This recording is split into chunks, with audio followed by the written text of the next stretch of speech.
রাষ্ট্রপতি মোহাম্মদ শাহাবুদ্দিন এবং প্রধান উপদেষ্টা অধ্যাপক ডক্টর মোহাম্মদ ইউনূসের সঙ্গে সাক্ষাৎ করেছেন সেনাবাহিনীর প্রধান জেনারেল ওয়াকারুজ্জামান। ১ সেপ্টেম্বর সোমবার সকালে প্রথমে প্রধান উপদেষ্টার সঙ্গে সাক্ষাৎ করেন তিনি, এরপর রাষ্ট্রপতির সঙ্গে সাক্ষাৎ করেন। সেনাবাহিনীর দায়িত্বশীল একটি সূত্র এ তথ্য নিশ্চিত করেছে।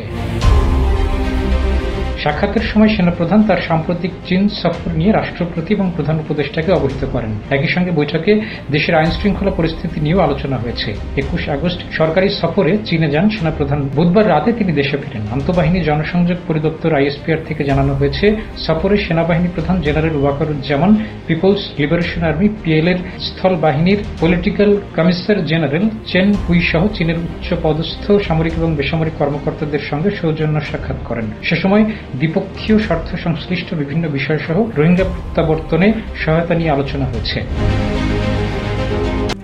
RICL TMX, যুগের পর যুগ স্থাপনা থাকে মজবুত। বিজ্ঞপ্তিতে আইএসপিআর এর পক্ষ থেকে বলা হয়, সেনাবাহিনী প্রধান ২২ আগস্ট চীনের পিএলএ সদর দপ্তরে পৌঁছালে তাকে গার্ড অব অনার দেওয়া হয়। পরবর্তী সময় তিনি পিএল এর স্থল বাহিনীর পলিটিক্যাল কমিশনার জেনারেল চেন হুইর সঙ্গে সৌজন্য সাক্ষাৎ করেছেন। সাক্ষাতে তারা দুই দেশের মধ্যে কৌশলগত সহযোগিতা, জনগণের মধ্যে পারস্পরিক যোগাযোগ, জোরপূর্বক বাস্তুচ্যুত মিয়ানমারের নাগরিকদের প্রত্যাবর্তনে সহায়তা বিষয়ে আলোচনা করেন।